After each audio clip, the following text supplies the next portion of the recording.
जी, अस्सलाम वालेकुम जी। मैं उम्मीद करता हूँ आप सब लोग बिल्कुल खैरियत से होंगे और आपका आज का दिन भी ट्रेडिंग के लिहाज से अच्छा गुज़रा होगा। तो ज़रा मार्केट की समरी में नज़र मारते हैं। तो आज मार्केट ने तकरीबन 220 पॉइंट लूज़ कर दिए हैं। तो कोई बात नहीं, मार्केट लूज़ करेगी तभी तो पॉइंट ऐड करेगी ना। तो हालात वैसे भी टाइट हैं। वॉल्यूम के लिहाज से मैं आपको 3-4 दिनों से कह रहा हूँ, मैं वॉल्यूम से सैटिस्फाइड नहीं हूँ। वॉल्यूम जो है ना वो रेगुलरली बेस पे कम होता जा रहा है। जब तक हमारे पास इन्वेस्टर नहीं आएँगे, फॉरेन इन्वेस्टर, तब तक ये वॉल्यूम नहीं बढ़ेगा। ये जो वॉल्यूम हमारे पास 55 मिलियन देखने को मिला है, ये भी डे ट्रेडर की वजह से है। डे ट्रेडर ने जो बड़े शेयर हैं, तगड़े शेयर हैं, उनमें वॉल्यूम डाला हुआ है। तो मार्केट ने आज 215-20 पॉइंट निकाल दिए हैं। मार्केट का हाई हमारे बिल्कुल स्टार्ट में था, 9:30 बजे 10 बजे के दरमियान था और मार्केट ने तकरीबन उस वक्त मार्केट का जो हाई था वो 45,950 का था। मार्केट तकरीबन 46,000 को तोड़ने वाली थी, लेकिन उसके बाद मार्केट डिप लेती गई और मार्केट ने एंड पे जाके 250 पॉइंट तकरीबन आप इसे कंसिडर कर लें, वो मार्केट ने आज लूज कर दिए। आगे चलते हैं जरा, टॉप परफॉर्मर्स की बात करते हैं। तो एक्टिव स्टॉक्स में सबसे ज्यादा हमारे पास पहले नंबर पे WTL आ रहा है, हमेशा की तरह। WTL में आज 21 मिलियन का वॉल्यूम था। तो WTL मेरे ख्याल में अब तैयार हो रहा है दोबारा, अब पंप हो रहा है। तो अब इसके ऊपर जाते जितना जितना वॉल्यूम बढ़ता जाएगा, ये शेयर ऊपर की तरफ जाएगा। MLCF maple leaf cement factory, आज इस पे वॉल्यूम भी पड़ गया और शेयर भी ऊपर की तरफ चला गया, अच्छी बात है। PRL की बात करें तो आज थोड़ा सा डाउन गया है, वॉल्यूम दोबारा पड़ गया है। और सिमेट्री, ये जो मेरे हाल में जो न्यू कंपनी आई है सिमेट्री ग्रुप लिमिटेड, ये आज तकरीबन थोड़ा सा अप था, वॉल्यूम भी अच्छा बढ़ गया। देन सल के राइट शेयर हैं। तो सल के राइट शेयर वाले अब अपना फैसला कर लें, अब उन्होंने क्या करना है इन शेयर्स का, तो ये उन पे डिपेंड करता है। OGDC 93 पे आ गया, आज तकरीबन 1.5 से 2 रुपए आज इसने डाउन कर दिया, अच्छी बात है। जितना डाउन करेगा तो आपकी पोजीशन उसमें बनेगी डे ट्रेडिंग के लिए और शॉर्ट टर्म के लिए भी। तो लॉन्ग टर्म के लिए तो मेरे ख्याल में अभी तक पोजीशन बनाना OGDC और PPL में इतना मुनासिब नहीं है, पर PPL में आप फिर भी पोजीशन बना सकते हैं। PPL को देखें, आज तकरीबन 1.5 रुपए इसने डाउन कर दिए हैं। वॉल्यूम की बात कीजिए, तकरीबन 3.6 मिलियन का आज इसमें वॉल्यूम था। एनसीपीएल को देख लें, निषाद चुनिया पावर लिमिटेड, आज दोबारा इसके ऊपर 3 मिलियन से ज्यादा का वॉल्यूम था और अभी ये मजीद थोड़ा नीचे आ रहा है। सीनर्जी 2.85 पे आ गया, थोड़ा सा डाउन हुआ है, लेकिन वॉल्यूम आज इस पे तकरीबन 3 मिलियन का पड़ गया।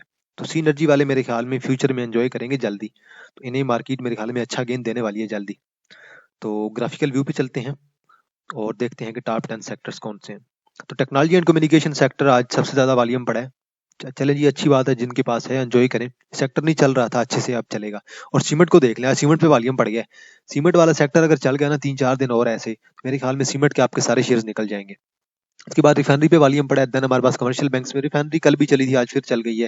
देन कमर्शियल बैंक्स पे चला है। इसके अलावा पावर जनरेशन और डिस्ट्रीब्यूशन हो गया, ऑयल एंड गैस हो गया, then food and personal care products हो गया, oil and gas marketing company हो गई, ट्रांसपोर्ट हो गया, और then automobile sector. Automobile sector काफी दिनों से मेरे ख्याल में, ये मेरे ख्याल में 3-4 सालों से डाउन ही चल रहा है, तो ऐसा कुछ खास नहीं आ रहा है ऑटोमोबाइल सेक्टर में।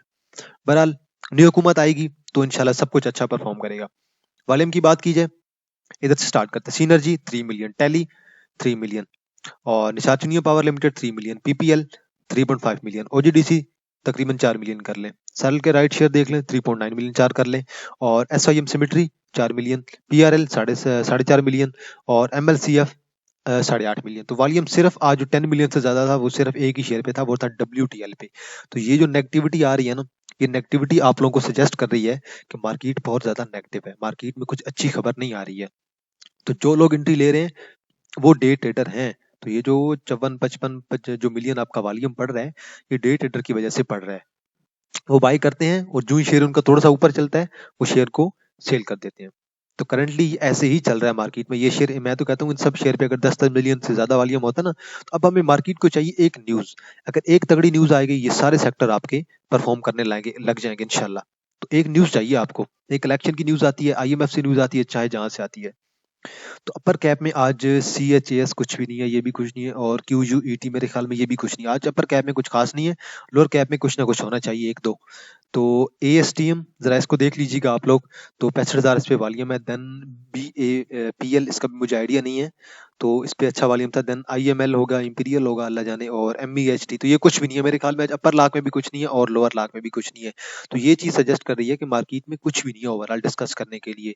ना हमारे पास अपर कैप में कुछ जा रहा है, ना लोअर कैप में जा रहा है। हालांकि मार्केट ने 250 पॉइंट निकाले भी हुए हैं, इसके बाद भी हमारे पास ऐसी कोई चीज नहीं है कि जिसे हम लोग डिस्कस कर सकें डिटेल में। आगे चलते हैं जी, और जरा मार्केट का स्नैपशॉट देखते हैं आज KSE 100 ने क्या परफॉर्म किया। तो KSE 100 इंडेक्स अगर जरा आप देखें तो मेरे ख्याल में एक अच्छा व्हील बना है। तो रेड रेड तो है, लाल लाल तो है, लाल लाल तो आज बाकी लहर आ गया है। कमर्शियल बैंक्स की बात करें, UBL एमसीबी, मिजान बैंक, बैंकल हबीब, बैंकल फलाह, मेरे ख्याल में ये 7 से 8 जो है ना बैंक आपके तगड़े बैंक वो डाउन है, सिर्फ एचबीएल के अलावा। तो बैंकिंग सेक्टर आज आपका उड़ गया है। अगर बैंकिंग सेक्टर आज आपका चढ़ जाता, अच्छा परफॉर्म कर जाता, तो मेरे ख्याल में आज पॉइंट्स दोबारा पड़ जाते और आपकी मार्केट पॉजिटिव होती। ओजीडीसी, पीओएल, पीपीएल आज तीनों डाउन चले गए। अगर ये तीनों अप हो जाते, या ये सेक्टर या कमर्शियल बैंक्स का सेक्टर अप हो जाता, तो मेरे ख्याल में आज मार्केट आपकी ये रेड रेड ना होती, आज ग्रीन होती सारी। तो ये पहिया आपका अच्छा होता आज। लेकिन कोई बात नहीं, ये सेक्टर नहीं चले हैं तो उन्होंने हमें एंट्री की एक पोजीशन बनाई है। फर्टिलाइजर सेक्टर में एंग्रो भी नहीं चला, एफएफसी भी नहीं चला, सिर्फ एफर्ट चला और बहुत ही हल्का सा चला है। देन हमारे पास सीमेंट में सिर्फ और सिर्फ छोटे छोटे शेयर चले हैं, लक हमारे पास नहीं चला। टेक्नोलॉजी में टीआरजी चल गया आज। टीआरजी ने आज अच्छे पॉइंट ऐड किए हैं, तो एंट्री बनाई हुई थी हम भी, मैंने भी इसमें। और सिस्टम में ऐसा कुछ खास नहीं चला। पावर जनरेशन देख लें डाउन रहे, और फूड एंड देन मिला जुला रुझान है। ऑयल एंड गैस में ऐसा कुछ खास नहीं था, पीएसओ भी नहीं चला, इन्वेस्टमेंट बैंक में कुछ ना कुछ चले हैं। तो बाकी जो है ना, जो छोटे मोटे सेक्टर है उनमें मिला जुला रुझान है। मेन सेक्टर हमारे पास 3-4 ही होते हैं: commercial, oil and gas, fertiliser and then cement and technology. ये 5 आपके सेक्टर हैं जो तगड़े सेक्टर हैं। यही सेक्टर ऑलमोस्ट परफॉर्म करते हैं, तो हमारी मार्केट ऊपर की तरफ चली जाती है। नीचे चलते हैं और जरा टॉप पॉइंट कंट्रीब्यूटर की बात करते हैं। सबसे ज्यादा आज पॉइंट डाले हैं एचबीएल ने आज 32 पॉइंट ऐड कर दिए हैं। Then MLCF, maple leaf cement factory ने आज पॉइंट ऐड कर दिए हैं 12 पॉइंट। देन टीआरजी ने 10 पॉइंट ऐड किए हैं। देन डीजे खान सीमेंट का सीमेंट हो गया, मैंने इसके बारे में सजेस्ट किया था आप लोगों को। 39 से जो 41 है, इसकी तगड़ी सपोर्ट है, लेकिन 39 की स्ट्रॉन्गेस्ट सपोर्ट है। तो कुछ लोगों ने बाय किया था 41 पे, तो वो अब एंजॉय कर रहे हैं। देन कोहाट सीमेंट हो गया, इसके आज 3 पॉइंट ऐड किए हैं। देन जीएडीटी हो गया, देन पीआईओसी हो गया, लॉटकेम हो गया, मुरीब हो गया, देन बैंक ऑफ पंजाब हो गया। तो मरीब दूरी मेरे ख्याल में 289 पे था कल, आज देख लीजिएगा इसे किस लेवल पे है। तो मेरे ख्याल में इनने आज पॉइंट डाले हैं। बैंक ऑफ पंजाब अभी एक अच्छी स्पॉट पे आ गया, बैंक ऑफ पंजाब को आगे चल के देखते हैं। पॉइंट लूजिंग की बात की जाए तो बैंकल हबीब ने सबसे ज्यादा आज पॉइंट लूज कर दिए। उसके बाद ओजीडीसी, पीपीएल, उसके बाद हब हो गई, देन यूबीएल हो गया, सिस्टम हो गया, लक हो गया, पीएसओ हो गया, एचएमबी हो गया, एमसीबी हो गया। ये आपका बैंकिंग का सेक्टर है, ये भी आपका बैंकिंग का सेक्टर है, ये भी आपका बैंकिंग का सेक्टर है, ये भी आपका बैंकिंग का सेक्टर। आपके 5 शेयर 10 में से बैंकिंग सेक्टर के हैं। उसके बाद ओजीडीसी, पीपीएल हो गया और देन पीएस हो गया। ये आपके आ गए ऑयल एंड गैस के सेक्टर के आगे। उसके अलावा पावर सेक्टर में देखिए आपका एचयूबीसी आ गया। देन अगर आप टेक्नोलॉजी में देखें आपका सिस्टम आ गया, सीमेंट में देखें आपका लक आ गया। तो ओवरऑल मेरे ख्याल में बैंकिंग सेक्टर ने आज सारा जो आपका था ना मार्केट को, वो डाउन ले गया। तो मार्केट को आज उसने ज्यादा अच्छे से परफॉर्म करने नहीं दिया। तो अब जरा चलते हैं केएससी 100 इंडेक्स पे, देख लेते हैं कि केएससी 100 इंडेक्स का अब क्या किया जाए। केएससी 100 इंडेक्स को देखें तो आज एक रेड कैंडल पड़ गई है और इनगल्फिंग कैंडल पड़ी है, इनगल्फ कर रही है ग्रीन कैंडल को। तो आप इसे जूम करके बेशक देख सकते हैं, मैं जूम आपको कर देता हूँ। ये देखें, ये कैंडल इस कैंडल को इनगल्फ कर रही है मुकम्मल तौर पे। बहरहाल आगे चलते हैं, वॉल्यूम की बात करते हैं। वॉल्यूम हमारे पास है तकरीबन आज 55 मिलियन का वॉल्यूम था। मार्केट कहाँ आएगी? मार्केट की सपोर्ट जो है वो मैंने बना दी है 45,000 की, और इस सपोर्ट को टच करने के लिए अभी भी तकरीबन 450 पॉइंट बाकी हैं। तो मार्केट अगर मेरे ख्याल में 45,000 को क्रॉस करती है, देन हम 44,000 कंफर्म कर सकते हैं कि अब 44,000 की तरफ जाएगी। वॉल्यूम की बात की जाए, वॉल्यूम देखें 55 मिलियन का है, डेली बेस पे कल की तरह मुकम्मल वॉल्यूम है और 3 दिन लगातार सेम वॉल्यूम पड़ा है। ये वही बंदे हैं जो कि डे ट्रेडिंग कर रहे हैं, इसके अलावा हमारे पास कोई वॉल्यूम नहीं आ रहा है। वॉल्यूम अगर होता तो हमें पता चल जाता। अगर ऐसी कंडीशन में कोई अगर अच्छी न्यूज आ जाती है, 200-250 मिलियन का वॉल्यूम पड़ जाता है, अगले दिन ही मार्केट 1000 पॉइंट अप कर जाएगी। तो वॉल्यूम जब तक नहीं पड़ेगा, वॉल्यूम जब तक लोग वॉल्यूम के अंदर वॉल्यूम को होल्ड करके नहीं रखेंगे, तब तक मार्केट का ऐसे ही सूरत हाल चलेगी, एक दिन अप एक दिन डाउन। तो ये जो 55 मिलियन है सिर्फ और सिर्फ डे ट्रेडर की वजह से है। आरएसआई को देखें, आरएसआई को जरा जूम कर लेते हैं। तो आरएसआई देखें हमारे पास, आरएसआई पहले हमारे पास गई थी तकरीबन 35 पे गई थी, अब आरएसआई दोबारा नीचे आ गई है। तो अब आरएसआई मजीद नीचे की तरफ आना चाह रही है मार्केट के साथ साथ। तो मार्केट जैसे हमारी डाउन जाती जाएगी, आरएसआई हमारे पास वक्त के साथ साथ डाउन जाती जाएगी। तो इसमें कोई शक नहीं है, आरएसआई भी अब मजीद नीचे की तरफ आना चाह रही है और मार्केट भी मजीद नीचे की तरफ आना चाह रही है। तो अब मेरे पास कुछ शेयर हैं, उन शेयर को जरा देख लेते हैं। 10 शेयर हैं, हर शेयर को हम 30 सेकंड देंगे, इससे ज्यादा सेकंड नहीं देंगे। तो ये हमारी वीडियो है वो 14 मिनट तक इंशाल्लाह रजिस्टर हो जाएगी। और आज ये आपके लिए एक बाय कॉल भी है। 10 जो है 10 शेयर को हम स्टडी करेंगे और ये 10 शेयर आपके लिए बाय कॉल है। आप लोग इनके एंट्री लें और एक्यूमुलेशन करते जाएं इन शेयर में। पहले है जी हमारे पास फौजी फूड लिमिटेड, 2 कैंडल पड़ गई हैं इसके अंदर। तो मैं आज जरा जल्दी जल्दी से सपोर्ट ड्रा करने की कोशिश करूंगा, क्योंकि ये इसकी एक सपोर्ट जोन बन रहा है। इस सपोर्ट जोन पे मैंने कहा था बाइंग करें। और देन अब ये देखें, अब एक 2 कैंडल पड़ गई हैं। अब मेरे ख्याल में एक्सपेक्टेड जो टारगेट होगा हमारे पास, वो हमारे पास ये वाला टारगेट हो सकता है, इससे ज्यादा भी ऊपर की तरफ जा सकता है। आरएसआई को देखें, अप ट्रेंड जा रही है। ये देखें आरएसआई, आरएसआई बिल्कुल इस लेवल से अप ट्रेंड लेने की कोशिश कर रही है। और ये देखें एमएसीडी जो हमारा है वो भी अब मजीद ऊपर की तरफ जा रहा है और नेगेटिव जो ट्रेंड था वो खत्म होने वाला है। अगला शेयर है जी हमारे पास FCCL, फौजी सीमेंट कंपनी लिमिटेड। मेरे ख्याल में अपनी एक स्ट्रॉन्गेस्ट जो सपोर्ट है ना उसके ऊपर मौजूद है। इससे ज्यादा ये मजीद शेयर नीचे नहीं जाने वाला। ये इसकी आखिरी सपोर्ट बन रही है 10.49। इस लेवल पे मैंने कहा था बाय कर लें, और बाय करके आप इसका जो टारगेट है वो सेट करते जाएं। जितना ऊपर जाता जाएगा, इसकी मैक्सिमम से अगर देखें, रेजिस्टेंस देखें वो 13 के है। तो 13 पे जाए ना जाए, 13 से पहले कम से कम इसे इस लेवल पे जाना है, 12 के लेवल पे जाना है। तो 12 पे लेवल पे जरूर जाएगा। अकेमुलेशन करें, वॉल्यूम ऐड कर दें। MACD इसका वीक होता जा रहा है।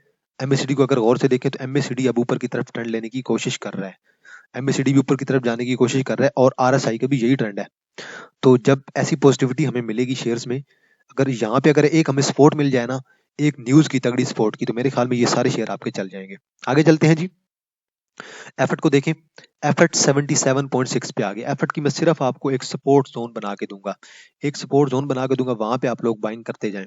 ये जो लेवल बन रहा है, और एक और अभी जिस करंट लेवल पे है, एक और मैं इसकी सपोर्ट ड्रा करूँ इससे ऊपर, ये देखें 76, 77 से 75, इस लेवल के दरमियान एकमुलेशन करते जाएं। जितनी एकमुलेशन कर सकते हैं करते जाएं।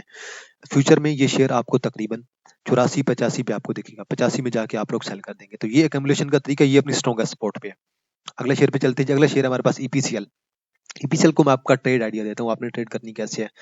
ईपीसीएल को देखें। ईपीसीएल ने इस लेवल को ब्रेक नहीं किया कभी भी, 39 के लेवल को। तो ये 39.87 मैंने ड्रा किया, इसे आप 39 कर लें। तो यहाँ से भी देख लें, यहाँ से भी देख लें, और यहाँ से भी देख लें। ये देखें, ये एक बना है हमारे पास डबल बॉटम, बॉटम बना है, और ये भी एक बॉटम बना है। इसे हम क्या कहते हैं, ट्रेडिंग की जुबान में हम इसे बोलते हैं डबल बॉटम। तो ये जो एक डबल बॉटम बना है, इसने लेवल को क्रॉस नहीं किया है ना, ये इसका मतलब होता है कि अब ये शेयर मजीद ऊपर की तरफ जा सकता है। तो फ्यूचर में मैं इस शेयर को 50 की तरफ देख रहा हूँ। तो एक्सपेक्ट करें ये शेयर ऊपर की तरफ जाएगा। बहरहाल इसके जो इंडिकेटर्स हैं वो इतने स्ट्रॉन्ग नहीं है। बहरहाल फंडामेंटली शेयर स्ट्रॉन्ग है, फंडामेंटली मैं आपको सजेस्ट कर रहा हूँ। अगले शेयर पे चलते हैं जी, TPLP। तो TPLP एक जो जोन था ना, वो मैंने हम लोगों ने आपको ड्रा करके दिया था, ये इसका जोन था।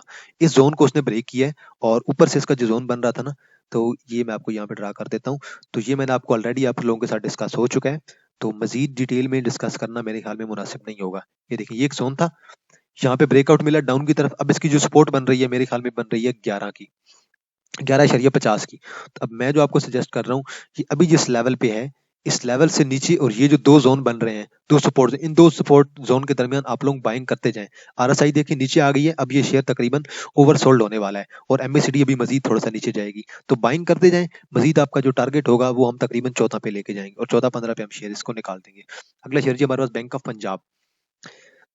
बैंक ऑफ पंजाब मैं इंतजार कर रहा था इस लेवल का, कि कम से कम ये शेयर इस लेवल तक आए। ये जो लेवल था हमारे पास, ये वाला, इस लेवल पे नहीं आया, और यहीं से इसने दो कैंडल हमारे पास डालना स्टार्ट कर दी है। तो अब एक्सपेक्टेड है कि ये शेयर अपने टॉप की तरफ जाने की कोशिश करेगा, लेकिन टॉप से पहले कम से कम इसे इस लेवल तक जाना होगा। इस लेवल के बाद हम लोग कहेंगे अब ये मजीद ऊपर जाएगा। तो और इस लेवल से पहले एक ये वाला लेवल बन रहा है, इन लेवल की तरफ जाएगा, तब ऊपर की तरफ जाएगा। RSI को देखें तो RSI ने एग्जैक्ट 30 से वापस अप ट्रेंड लिया है, और MACD का जो ट्रेंड है वो भी अब ऊपर की तरफ सजेशन शो कर रहा है। अगला शेयर जी हमारे पास टैली। टैली दो कैंडल पड़ गई हैं, और ये इसकी एक स्ट्रॉन्गेस्ट सपोर्ट बन रही है। आप इस सपोर्ट को अगर देखें तो इस सपोर्ट पे आप लोग बाइंग करें। एक इसकी ये स्ट्रॉन्ग सपोर्ट बन रही है, और एक इसकी ये स्ट्रॉन्ग सपोर्ट बन रही है। करंटली ये स्ट्रॉन्ग सपोर्ट है, इस सपोर्ट से एंट्री लें, और यहाँ पे जाके एग्जिट लें। RSI को देखें, RSI अप ट्रेंड जा रही है, और MACD भी इसका वीक पड़ रहा है। नेक्स्ट शेयर है जी हमारे पास सीनर्जी। सीनर्जी पे मैंने तो ऑलरेडी वॉल्यूम डाल दी है। ये इसकी स्ट्रॉन्ग सपोर्ट है। ये करंटली ये जो जहाँ पे कैंडल बन रही है, तो मैं यहाँ पे ट्राई कर देता हूँ सपोर्ट। यार कोई नहीं, 15 मिनट 16 मिनट की वीडियो हो जाएगी, कोई बात नहीं, आप लोगों को समझ आ जाए बेहतर। ये इसकी सपोर्ट है। इस सपोर्ट से आप लोग एंट्री लेना स्टार्ट कर दें, और वॉल्यूम एक्यूमुलेशन करते जाएं, और तकरीबन 3-4 तक आपका ये शेयर निकल जाएगा। तो इंडिकेटर लगाने की जरूरत ही नहीं है। EPQL को देखें, एक अपनी स्ट्रॉन्गेस्ट सपोर्ट पे मौजूद है। इस शेयर पे आप करंटली एंट्री लें, और लॉन्ग टर्म एंट्री लें। इससे मजीद नीचे जितना आता जाए आप कम्युलेशन करते जाए, अपनी स्ट्रॉन्गेस्ट सपोर्ट पे मौजूद है। नेक्स्ट शेयर है जी हमारे पास LPL। LPL currently buying zone पे है। तो LPL अगर इस जोन पे आप लोग बाइंग करेंगे तो लॉन्ग टर्म के लिए होल्ड करेंगे, और मैं आपको जो सजेस्ट कर रहा हूँ वो 12 से ऊपर, 12.60 से लेकर और तकरीबन 13 तक, ये तक 13.5 पे से कर लें, तो ये 14 बेशक आप कर लें, 14 से लेकर, और ये जो नीचे मैंने दो सपोर्ट बना दी है, तकरीबन 12.5 से लेकर 14 तक आप लोग बाइंग करते जाएं, और देन आप इसे लॉन्ग टर्म के लिए होल्ड करके रखेंगे। RSI देखें, इसकी साइडवे चल रही है, और MACD इसका ऊपर की तरफ ट्रेंड लेने जा रहा है। तो एंड पे यार एक अनाउंसमेंट करनी थी, और अनाउंसमेंट मुझे मेरे ख्याल में अब दोबारा खोलनी पड़ेगी। मैंने ओपन नहीं किया जल्दी से, तो मैं ओपन कर लेता हूँ, आप लोगों को अनाउंसमेंट कर दूं, क्योंकि आज आखिरी दिन है तो जिन लोगों ने मेरा प्रीमियम ग्रुप ज्वाइन करना है, आज उनके लिए आखिरी डेट है। आज ग्रुप ज्वाइन कर लें, मुझे व्हाट्सएप पे टेक्स्ट कर दें। तो 750 उसकी फीस होगी, आप लोग मुझे फीस सेंड करके मैं आपको ग्रुप में ऐड कर दूंगा। तो आज के लिए इतना ही जी। इंशाल्लाह आप लोगों के साथ दोबारा मुलाकात होगी नई वीडियो के साथ। तब तक अपना ख्याल रखिएगा। अल्लाह।